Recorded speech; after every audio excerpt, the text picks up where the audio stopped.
Welcome to Fabulous Women Over 40, hosted by celebrity stylist Kara Allan. Join Kara as she interviews amazing women, sometimes younger and amazing men as well, in their 40s and beyond.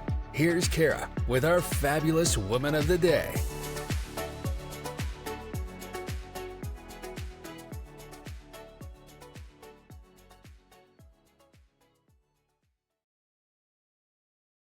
Hello and welcome back to another edition of Fabulous Women Over 40. I'm your host, Kara Allan, and today we have our first fabulous man that is joining us today. JP is one awesome person, and I would love for him to introduce himself because he does it better than I do.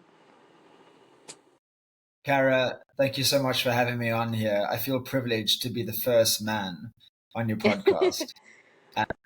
We've gone back a couple of years, done some work with me, and now I'm here serving your community. And look, I've loved you from day one. I love your energy. I love your vibe. I love your resilience. And any person that has more tattoos than me is good. Thanks. I love that. So you asked for an intro. My full name is Jean-Pierre De Villiers. I usually would say for the last 20 years that I live in the UK, but now actually I've made myself a global citizen. Nice. And I just chose the world my home. So my saying is, it's not mine. I stole it from someone else. But my religion is love and the world is my home. So I'm currently in Dubai. I'm off to Thailand next. I've just come from the UK. And what I choose to do with my life is to be a student of self-mastery. And every time I learn something that works for me, mostly in mindset and reconditioning our mind and optimizing our mind and our energy, mental, physical, spiritual. As soon as I find something that works, I share it with others. And I've been doing that since I was 25 years old. I'm 40 years young. I've written 10 books. I've spoken in 20 countries, and I've worked with some amazing people, including you. Yes, I love that. See, I couldn't have done that justice. So I love that you've been inspiring people since 25. That's really cool. But tell us about your upbringing and your family. Like, where did you grow up? Was it in the UK? And like, how many siblings you have and things like that? So 2 younger siblings. I grew up in Cape Town, South Africa. That's my sexy accent, South African, in a place called Cape Town, a favorite holiday destination for people from all around the world. But being on holiday in Cape Town is very different to living there. It had many problems. And unfortunately, I had many problems in my family. My father was quite absent. He was an abuser, mentally, emotionally, more physically towards my mother. The odd hiding or whatever towards me and my brothers. But my father was a very wounded man. His own mother left him in an orphanage when he was 5. And that fortunate trauma played out in our whole life. So my father tried to commit suicide many times. He took his life finally when I was 13. Wow. We moved around a lot. I went to boarding school. And as a result of all the uncertainty, the unsafety, is that even a word? Lack of safety. Yeah. And everything that was going on in my life, I just became a shy, scared, timid little boy. And I sought acceptance everywhere I went. And I just wanted to be accepted. And it ended up with me almost getting into drugs, almost getting into a gang. I mean, I definitely grew up on the wrong side of the tracks sometimes in my life because we moved around a lot, but I definitely, when I was like 19, I knew I'm either going to be really successful or I'm going to end up in prison or I'm going to end up dead. And I saw a kid get stabbed to death in front of me. And I just knew this is not the life I want in South Africa. With all due respect, I chose to live there. And it's still my home. I go back every year, but I just knew I could have something better. So at 20 years old, I left my home and I went to the UK and I started my life over with a 20-pound note. I love that. And was your mom still in South Africa? Yeah, she's still there. South Africa is a funny place. Like I would say Brazil, like some parts of America where the observer will look in and say, oh, this is a very dangerous place. But then some people in the hood or in Cape Town or wherever, or in the favelas would say, I'll never leave here. And my mother was one of those people. She's just like, I do not want to leave my country. Wow. I love it. And to be fair, if you remove the crime and you're able to create a stable life for yourself, and you don't focus on the crime or the corruption or the government, then the quality of life is extraordinary. You're in blue skies. You're by the Mm-hmm. ocean. If you choose to live by the ocean, and South African people are very happy Hmm. people, even when everything around them is breaking down or they've got so much to complain about. So yeah, my mom still lives there, and I've tried to convince her for years. I've even brought her to the UK, moved her into my Mm. house as a holiday. Like, hey, do you want to stay? And she's like, nah, I want to go home. Wow. Home is where the heart is, right? And my mom's heart is in Cape Yeah. Town. It kind of reminds me of the cartoon movie Ice Age, when there's like this thing happening and their life is threatened there because the bowl, like they're in a bowl, they live in this I don't know how to describe it, but anyway, so the ice caps are melting, and when the ice caps melt, the whole bowl's gonna get flooded, and you have these little aardvarks that are trying to pull their grandfather out of the hole, and he's like, "Well, I'm not leaving. I was born in this hole, and I'm gonna die in this hole." And it just reminds me that like some people are like, nope, this is it. I'm here, done, and we don't get it. But hey, that's where they want to be. That is, you know what? Sometimes it's not for us to No, get. it's true. It's true. And your siblings, are they still there or where are they? So because of the life we had, we kind of were forced to create a better life for ourselves at a very young Right. age. And all three of us are Mm, entrepreneurs, and all three of us have been our whole life, worked for ourselves nice. pretty much, and we spread around the world. So my younger brother is in Thailand. He's been there for a long time with his American Hmm. wife. Lived in Australia, Scotland, UK, and then my youngest brother has spent a lot of time in South Africa, but once again, he just wasn't happy with the life that we were given. Yeah. So he started creating his own at a very young age. And now he's a deep sea diver. He's been to Angola, China, Wow. all over the world. That's really cool. Yeah. Working on oil rigs and stuff. Yeah. It's just, they're all very inspiring. And unfortunately, they're all two of them. But actually my younger brother and I fell out. Mm, Well, not fell out, he stopped speaking to me. But, I just love him so much. I love them both very much. And I'm very proud of yeah. them. I was forced to become a father figure to them in a way, even though we had a stepfather. When my father disappeared, I was their only older blood. Mm, So yeah, so I'm very, very proud of them. wow. That's really cool. So did you know that you had a propensity for, this, you have a leadership quality about you, I would have to say, obviously, and a care for people. So did you know that you had a propensity for that when you were young? And did anyone help you nurture that quality? Wow, two questions there, both incredible. And actually, I don't think I've been asked those questions before. I definitely haven't been asked the first one Mm-hmm. before. Did I always have care for Mm-hmm. people? And actually, I did. Even though I shared before, I was a very shy, scared, timid little boy. Tara, I would find it so hard. So I would stick by myself, right? That was the easiest survival strategy through high Mm-hmm. school, myself, and hide away from the bullies. I knew where to go and stuff in the corners of the school. But when I saw kids being bullied, I mean, I remember this so clearly. I had absolutely no one to be friends with them. As in, we didn't Right. gel. There was no like common ground. But I would go and make friends with them Yeah. and spend time with them just because, as a young kid, 13, 14, 15 years old, I wanted them to feel loved. I wanted them to feel like they had Right. friends. So I would strategically make friends with them when the bullies weren't Mm. around. And then when they were around, I would keep my Oh. distance. And then when they were getting, I'd be like, hey, Graham, I remember this guy, Graham.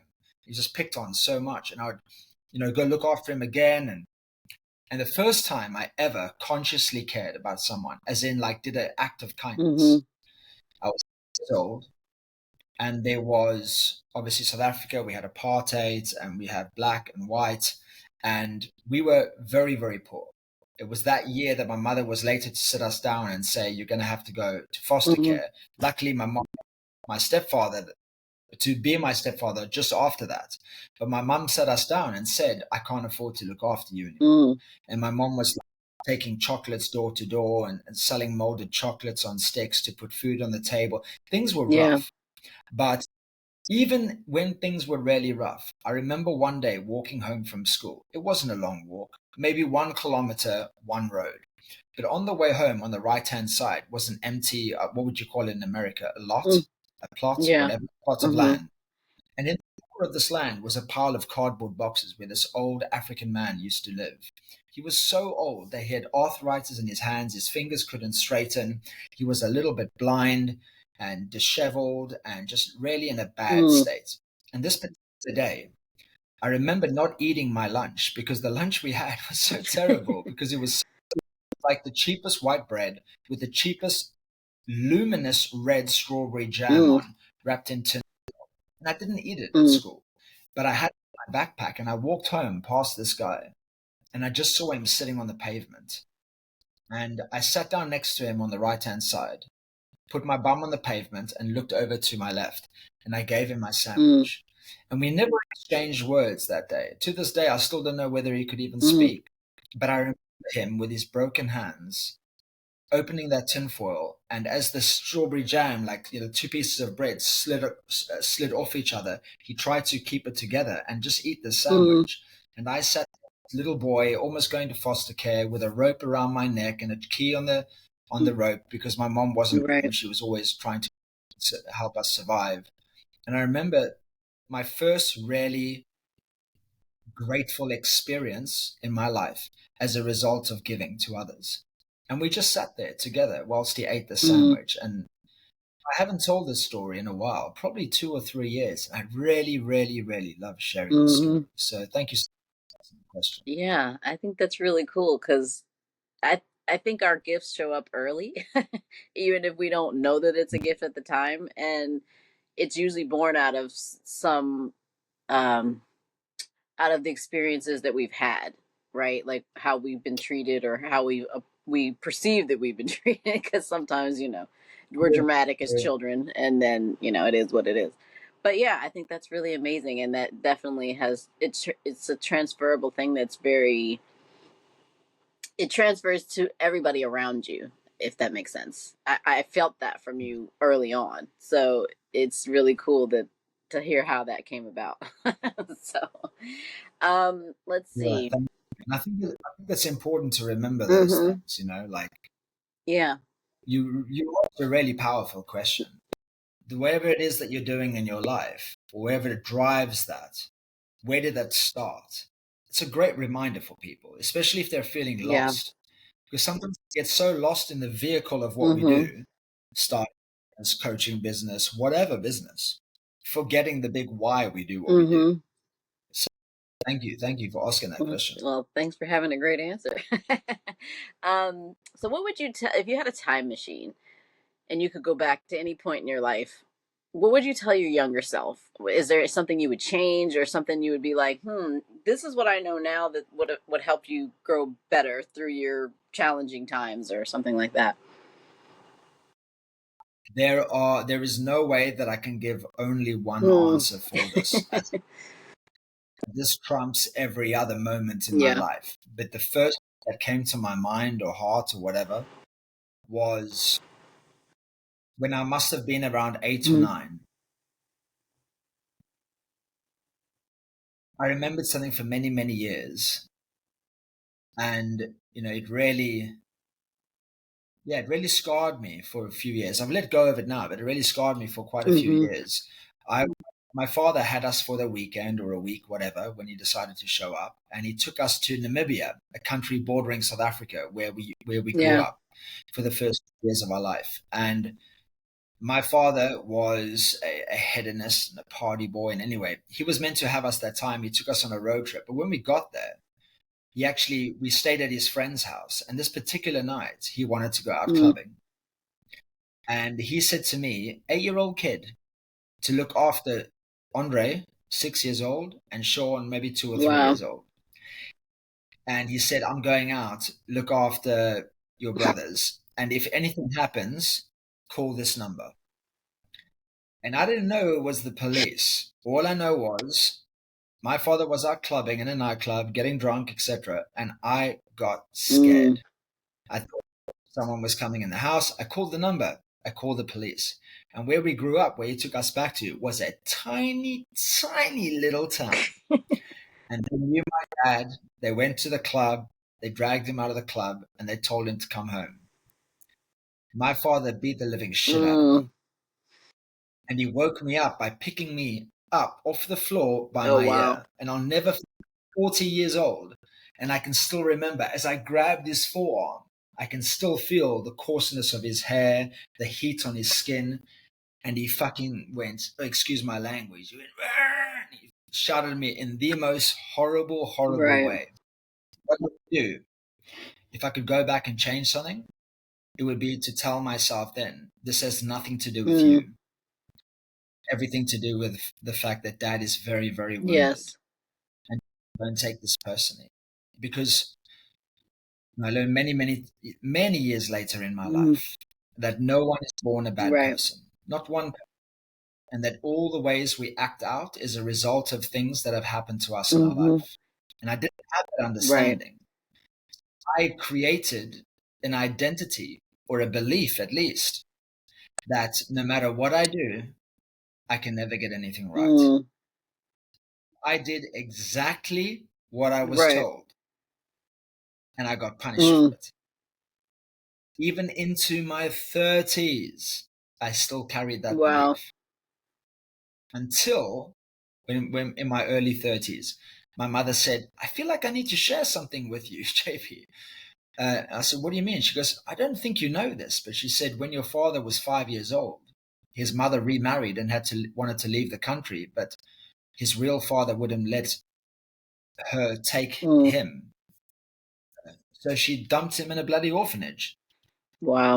And how could he have ever felt good enough? And he didn't. He spent his whole life trying to be good enough, but succeeded by joining the choir, by being the first harbor master ever, the youngest harbor master ever, by doing all these things, by gambling, partying, by cheating, all these things to seek significance. Yet they were all temporary, and the result was he just ended up feeling not enough, and that the best way to end his pain was to take his life. Yeah, that was a very long answer, but I wanted to give context to it No, that's because perfect. I hope someone listening understands that one, what we're doing is having an effect on our people and our kids, but also things that happen to us. We must remember that no one is born bad. Right. Seek to understand before you seek to be understood, and sometimes that means you forgiving. Yeah. I think we don't think about well, not everybody thinks about the fact that our parents have a story too, and they didn't end up the way they did just because, like you said, hurt people. Nobody ends up just being a jerk because they had such a great childhood. That's not how that works. So how did your father's suicide, how did that impact you? Well, I believed that I wasn't worthy, and I spent most of my life.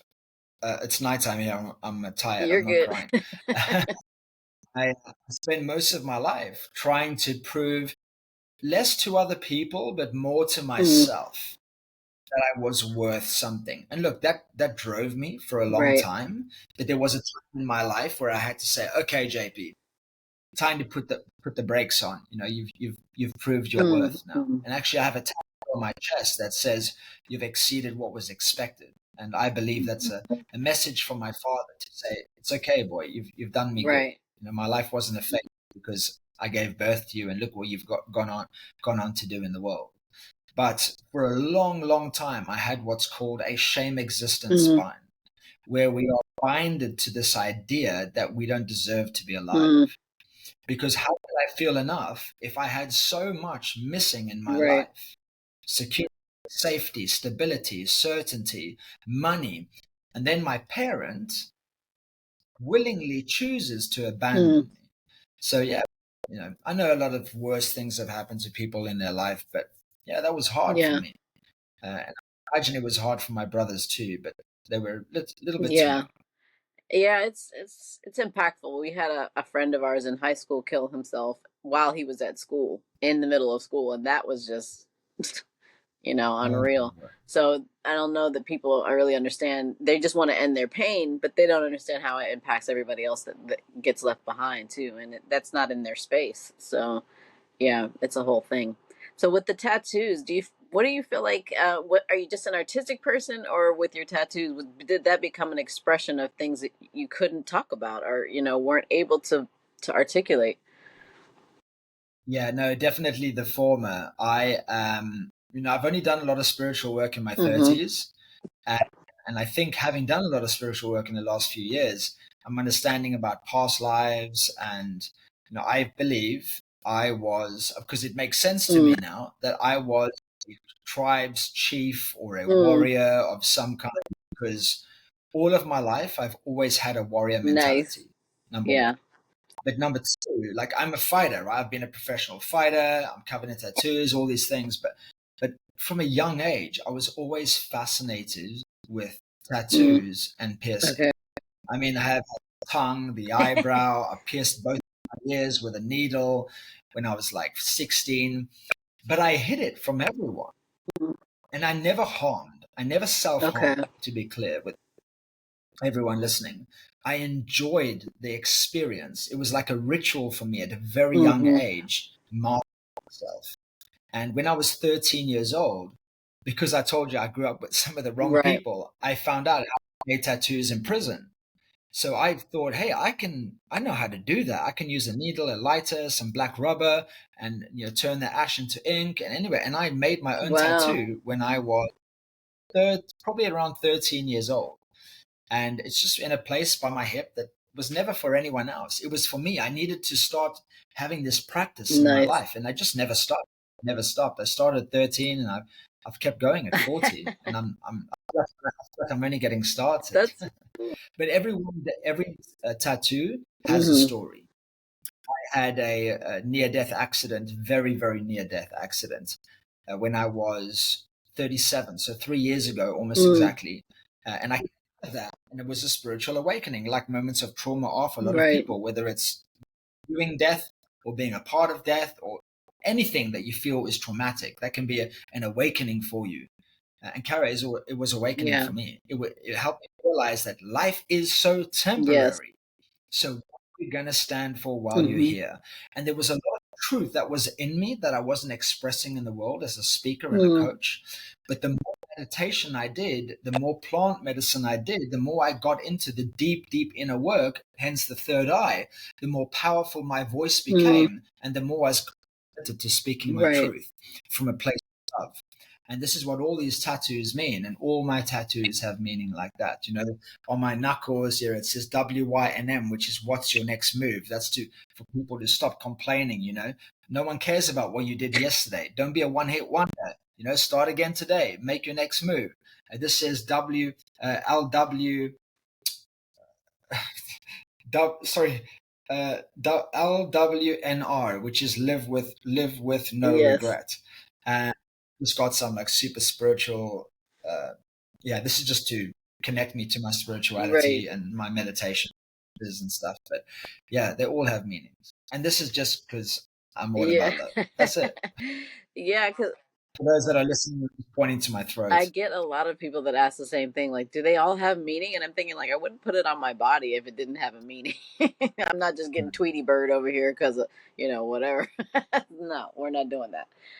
So, But at the same time, if we were out having a drink and we were just super playful, and you were like, JP, go get a tattoo of a turtle right now. This has only happened to me in like the last year and a half, uh-huh. 2 years. I've just got to the point of living so much in the idea that our life is temporary. I would just go do it just for Right. fun, because we're so attached to these Yeah. bodies, thinking that we can live forever. But every day you wake up, you've got one day less, one day Mm-hmm. less, one day less. So I just have fun with my canvas, and my canvas isn't a Right. an instrument. It's not an actual physical canvas. My body is my Right. canvas, and I'm very proud of it. I don't need to explain it to other True. people, but I'm very proud of my canvas and what I've done with it so far, and the fact that I get to carry my art with me all around Mm. the world without having to thanks because it's on my body. That's so true. I love that. I have a lot of love too. And I have the in Yeah, Italian, the same thing. Vivere senza rimpianti, to live without regrets, because and dolce far niente, because the sweetness of doing nothing. Like, we don't always have to be doing. It's more about being, right? So 100%, and that's been a big, big lesson for yeah. me. A big thing that I'm undoing. For I always say to people, for you to become the person you want to become, You have to unbecome or undo the person that you always were, or the person that you always thought you needed to be. Right. And for me, my conditioning from the age of 10 when I started work to make my life better and make my mom's life easier, I had this condition in me for over 2 decades that you've got to hustle, got to hustle, got to hustle, got to hustle. But I don't believe that Right. anymore. You can still hustle from a place of love to go back to Right. you, but you not be in this place of I feel like I have to do this, or I must do this, or I should Right. do this. Find what you love the most, the thing that makes you come alive. And that's what the world needs most Yeah. from. And when you do that, you know that saying, you never work a day in your life when you do what you love. Exactly. It's true. So So like, I don't even check emails. I stopped checking emails 5 years ago. I have an assistant because I hate Yeah. email. I just don't do things that I don't enjoy. Right. And we can have virtual assistants and people to take care of that for us. Yep. So let's talk about that, the accident you mentioned. Like, what was going on in your life right before that accident happened? And then when it happened, how did you maintain like a positive attitude? I know like it wasn't like rainbows and sunshine every day, because it was really a huge deal what happened to you. But then how did you get through that? Because, a lot of people get stuck when things like that happen to them, and they're like, why me? Why did this happen to me? Like, how did you persevere through that? So first of all, I'll share a little story. If someone, to help people relate to my situation and why I was different to a lot of people that experience something like that. Imagine you buy a house and you move into this house. You love it, you love it, you love it, you love it, you love it. And by the way, the house is a metaphor for your life. And then all of a sudden, this pipe breaks and there's water spraying everywhere. If you have absolutely no idea what to do, how to fix it, what tool to use, anyone would freak out. And you think the worst possible outcome. You're thinking, you're trying to be resourceful, but you don't even know what to look at, what to choose. Whereas if you have knowledge, skills, awareness, and tools, you can go into your toolbox and say, I know what that means. I know what that is. I know the worst possible outcome, and I know exactly how to fix it. For me, I have been building tools for personal development, self-mastery, self-enrichment, self-tools since probably all of my life, but as a coach from my early 20s. So by the time my accident happened, where I was cycling across the length of the UK, doing over 1,000 miles in 10 days, almost 2,000 kilometers. And on the day, I was hit head on by a drunk driver 4 times over the limit in an uninsured car who was already disqualified from driving. He shouldn't have been on the road, and he had stolen his partner's car. And he left me for dead, literally, on the side of the road with my bike smashed to about 20 pieces. I was very grateful when I eventually woke up in intensive care after like day 10, day 11, and I knew what happened to me, or I was told what happened to me because I don't have any memory. I knew, hey, I know how to deal with this, because it was the house that I was woken up into, and I knew every single tool that there was to know, because I had dedicated all of my adult life to finding out why we do what we do, how we can do better, why we behave or think the way we think. And I'd learned all these mastery tools from so many of the greats: Lisa Nichols, Tony Robbins, Jack Cantor, Don DeMartini, Robin Sharma. I can go on and on and on and on, all the way as Dale Carnegie and Napoleon Hill, etc. And I just knew, I know too much. I know too much to be a victim. And actually, when I eventually got out of hospital a few months later and got on crutches and I started to connect with people, some of my friends would say, yeah, JP, of course, we're so sorry that this happened to you, but, we got to be honest with you. If it was going to happen to anyone, we're so glad it happened to you. Like you're going to turn this into some crazy, inspiring story. And I did. I climbed a year after my accident. I climbed the 4th highest mountain in the world, to the roof of Africa, Mount Kilimanjaro. A year and a half after my accident, I ran 3 marathons in 24 hours. I written 3 books since. And I'm not saying this because it was about me. I'm saying I did these things as a result of hitting the ultimate low. the ultimate of my life. I was broken physically, mentally, emotionally, spiritually, and I still, day by day, chose to focus on what I could control, what I could do, and what was in my grasp. And I just focused on that one day at a time, one Right. day at a time. And as you probably know, I documented the entire thing through talk, through books, through social media, because I wanted to help other people understand that your past doesn't equal Right. your future. And life is about what happens to you, it's about what you make of what happens to you. And it was the most difficult thing I've ever Right. gone through. It ended up changing so much.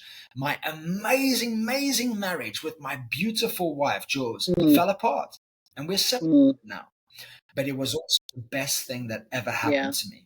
Because like I shared with you before, Kara, I was living on, well, I didn't share it in this way, but I was living on a steam train, going fast, hustling. And I wasn't taking enough time to look outside the window and realize that everything I ever wanted in my life, I'd already achieved. I was so obsessed with moving forward that I didn't take the time to just look at the ground and then look around me and realize that the ground I was standing on was actually on the peak of the highest mountain I'd ever climbed, metaphorically speaking, and start to enjoy the view. And I believe, I'm not religious, but I believe in God as in good orderly direction and the highest of high powers, and that I am about me and that my life is about something bigger, and there's something, someone, he, she looking after me, and I'm spending my whole life figuring out myself and who that is. But I know I was hit by that car because God was driving that car. That's serious. Because I wasn't Yeah. I wasn't listening to the signs and I wasn't paying attention. So God said, I'm going to put you on your ass. I'm going to break your legs. I'm going to give you a punctured lung, heart trauma, internal bleeding. I'm going to break your arm in pieces. I'm going to wrap your legs around your body so you cannot freaking move. And then give you some time to think about your life. And everything changed for me. That's serious. Like, when you think, I mean, damn.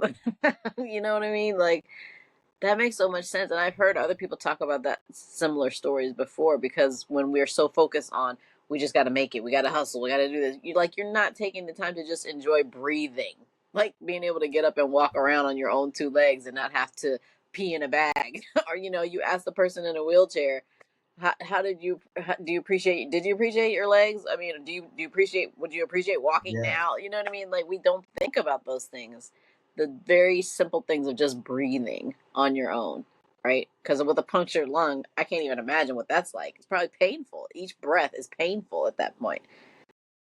Oh, man. If you look at the pictures of me in intensive care, you see almost every day my fixed arm, not this arm is grabbing the railings every day. I'm lying in intensive care, I can't move, I'm drugged up. And I was fighting so hard. My hand was pretty much always on the railing because, like I told you, I'm a fighter. And actually, the doctors said different things. Man, it's a miracle you're alive. You clearly are very fit. You clearly have a very strong mindset. But I even got worse in intensive care. But not only do these things make us grateful in life, but it reminds us to look at life from a different perspective. Because when we're always looking forward, we look at success, and that is what life is about: success. But when you have something happen to you like that, where you realize that actually life is so short, and the most important thing in life is that you're happy, you realize that the ultimate success in life is you being happy. And actually, I've been helping my clients with this for years. I'm practicing it myself. Okay, some of my clients are because they know they can play a better game. Some of them were unhappy, right? So they wanted to make changes. I was happy, right? I liked my life, but inside me, Kara, I knew. No one else knew, but I knew that there were little pieces of me that I'd cut off over the years to fit the container of who I thought I needed to be. And over time, you forget who you are. And with that of stillness, actually, David Goggins said to me, in my recovery, I was very blessed to meet him face to face in the UK. And I said to him, "Oh, give me some Goggins inspiration. I want to do an Ironman a few months Right. after my accident." And he said, "JP," he said, "take a year out." He goes, "You're like me. Fitness is your medicine. A lot of us have medicine where we need to take that medicine every day. Go, go, Mm. go. It's business, it's sales, it's courses, seminars, it's clubhouse, whatever." He said, "Don't take the medicine for 1 year, and then you'll really fucking Mm. see who you are." Excuse my language. Yeah. That's what he said. And when he said that, I took a big gulp because I Right. knew he was right. I knew he was right. If I stopped being so busy, I would be forced to see who I really Mm. am. Uh, I hope one day I get to thank him, because all I did for 1 year was meditation, silent retreats, Buddhist centers. I went and lived with a Shaolin master. I got into plant medicine ceremonies. And man, oh man, I realized that I was playing small and I wasn't living my Wow. truth.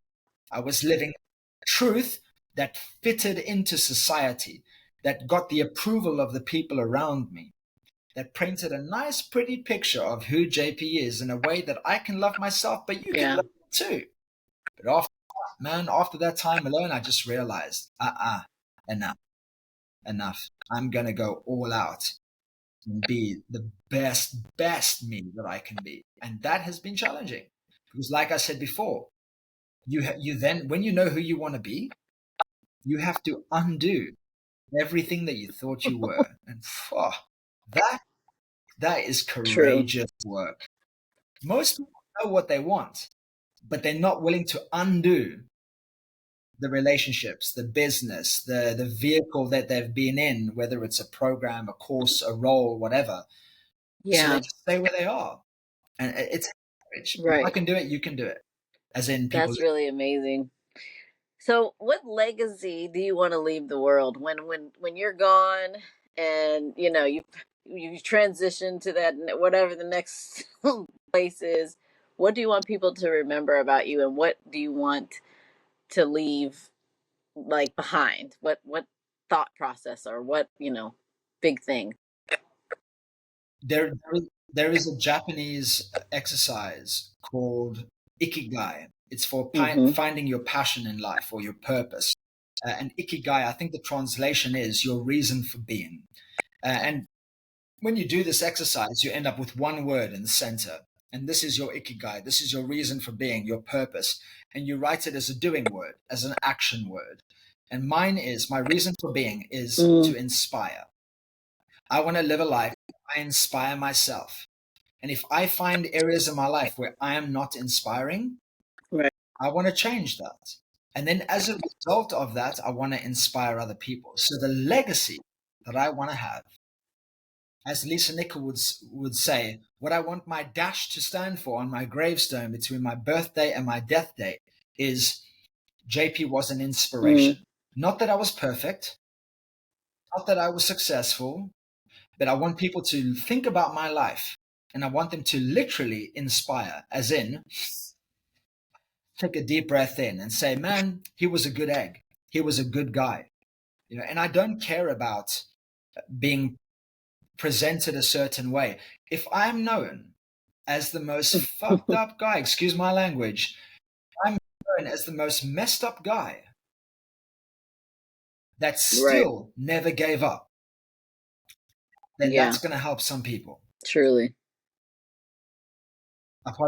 I have a couple of You're swear words good. slipped in. I It's didn't okay. ask you if Yes. I'm just a very passionate It just person. personifies the point, basically. Sometimes that's just what it is. What it is. Just think of it as No. negative, right? I wasn't talking about anyone or anything like that. But Yeah. yeah, I'm quite happy to be seen as, man, this guy's crazy, or whatever. He's messed up. He's got Right. people say stuff, right? Oh, there's this person and that person. But if I can just be the Mm. person that never gives up, that keeps moving, that stays strong, that never settles, then that can Right. inspire other people to do the same. And that's I bring on challenges in my life because, well, the more challenge I experience, Right. the more I can It's help true. people. I'd never been through something physically traumatic like an accident. And when I was in intensive care, I realized, hang on, I never teach about what I don't believe I have the right to talk about. So now, because I've been through this, I was like, oh, I can help even more people, inspire more people. So yeah, Yeah. it was a blessing and a curse, like most. Well, and then it's, I think a lot of times things that happen to us, well, everything that happens, it happens for us, not to us, one. And two, it's more likely for other people because, had you not gone through that, how would you be able to share that with with anybody else about resilience and keep going? Literally your whole body is broken and you have to learn how to do everything all over again at 37 years old. That's crazy. Like the average person is not going to have to deal with that necessarily, but that can translate to all other areas of their life or any other thing that happens to them, even not as traumatic but big enough, you know what I mean? So So true, Kara. And it's been 3 years since the accident, right? My next appointment after this is a massage because 3 years later, I'm still in pain. An hour before this podcast, I've been working out today and stuff. I've been obviously very busy right. because that's just still my nature. But I was lying in bed and I could Yeah. just feel this burning lower back and my legs. And saying that, I still have a choice. Do I do the best I can and move forward, or do I become?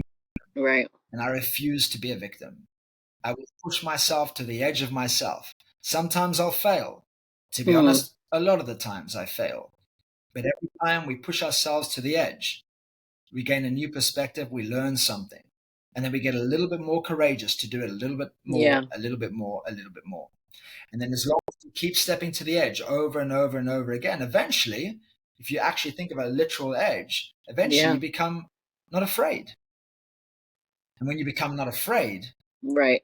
everything is possible. Well, I think that's a perfect note to end our conversation on. This has been wonderful. You're so awesome. I so appreciate you. And I would love for you to share where everybody can find you, what you're working on next that you want people to hop on with you with, and anything else you want people to know.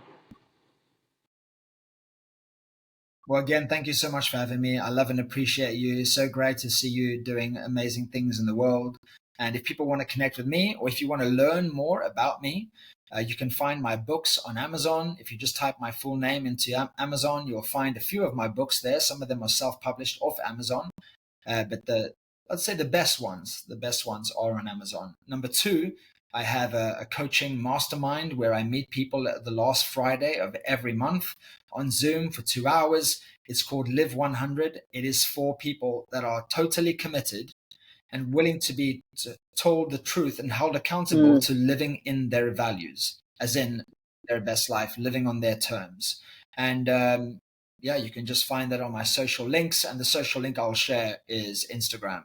So it's, if you type my initials in JPDV, you should just see me come up already, but the full handle is JPDV underscore CEO, as in certainty, energy, obsession, making you the CEO underscore coach. So JPDV underscore CEO underscore coach. And in my bio, you will find a link tree to many other links in my YouTube and mastermind. And I do free coachings every Monday on Zoom. Not really US time because it's 8 a.m. UK time. Yeah. For the West I have Coast, to follow maybe. you on Instagram. I don't think we're following each other there, so I'll definitely do that after we hop on. Well, I hope you have a good rest of your day or night. Enjoy your massage, and we'll have you on again. I'm sure you're just going to be doing more wonderful things, and we'll need to hear about all of that and catch up again. Well, I look forward to part two, and give me a reason to come back to Clubhouse. Yeah, You're still I'm big in the not on as Clubhouse, much aren't as you? I was, but I do still go. There's certain rooms I'll still pop into because I have some people I've met in person and we've, fostered some relationships. So yeah, I do go. I was in one yesterday. We were listening to the audiobook Ask and It Is Given, and it was a really good refresher because I've read the book. So yeah. Yes. Esther Hicks, right? Yeah, or Yeah, Abraham, whatever it is. yeah, which one? But yeah, I always think of Clubhouse when I think of you because that's where we got introduced to each other. So yeah, I feel like I need to get back on it.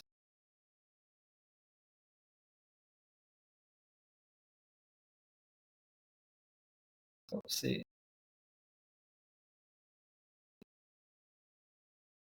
Oh, we've lost Kara.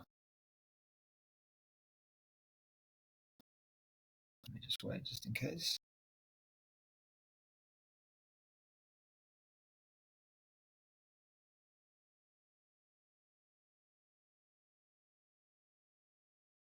She's been kicked out of her own podcast.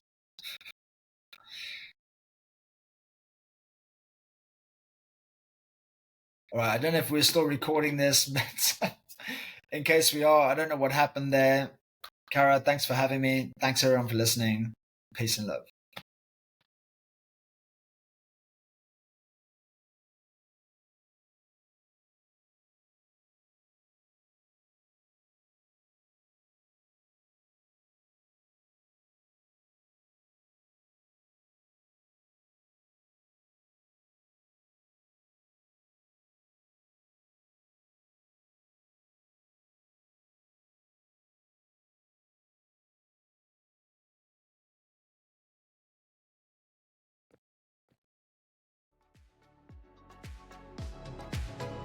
Thank you for joining us today.